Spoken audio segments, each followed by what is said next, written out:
Pour le groupe 2RDP, Olivier Falorni pour 4 minutes. Merci, Monsieur le Président.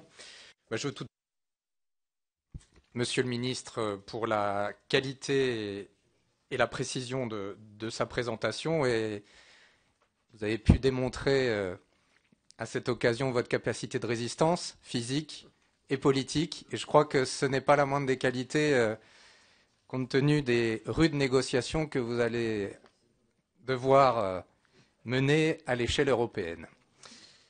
Alors je souhaiterais aborder avec vous 3 questions importantes qui concernent directement votre ministère. La première de ces questions, c'est celle du projet de tronçon d'autoroute A831 qui rapprochera Fontenay-le-Comte à Rochefort en reliant le Marais Poitevin à La Rochelle, mais aussi le réseau routier de la 10.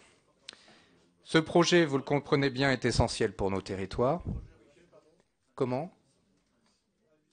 A831, qui relie les territoires et donc en particulier le réseau routier A10.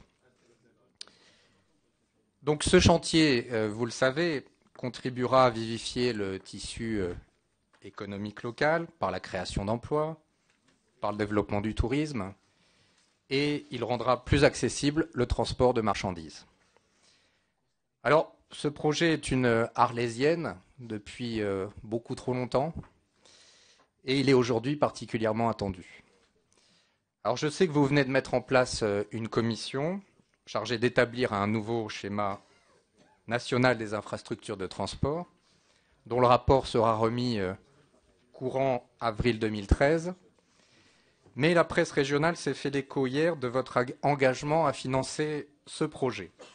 Alors je souhaiterais donc avoir aujourd'hui, Monsieur le Ministre, une confirmation de votre part, ce qui ne pourrait que me réjouir, ainsi que nombre d'acteurs locaux.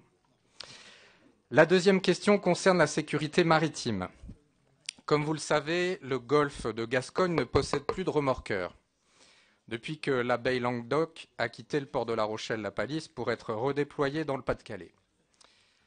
Le remorqueur d'intervention à Baie-Bourbon, qui est basé à Brest, ne saurait à lui seul assister des navires dans la large zone du golfe de Gascogne. Une telle décision est dangereuse et prise au détriment de la sécurité.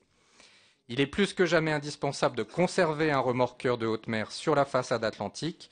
Qu'en pensez-vous, Monsieur le Ministre, et peut-on espérer une prise en compte de votre part de ce problème? Et la troisième question, elle concerne la création des parcs naturels marins.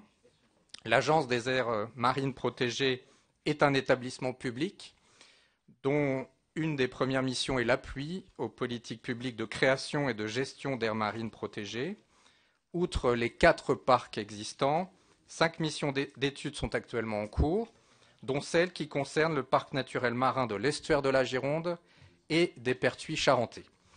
Le dossier est clos, les commissaires enquêteurs ont rendu un avis favorable et je crois que le décret de création du parc est sur votre bureau. Alors, compte tenu des crédits indispensables pour rédiger le plan de gestion du parc dans les 3 ans qui viennent après sa création, et compte tenu des recrutements à venir pour faire fonctionner cet outil essentiel pour assurer un développement durable du milieu marin, je souhaiterais enfin, Monsieur le Ministre, connaître également votre position sur ce dossier.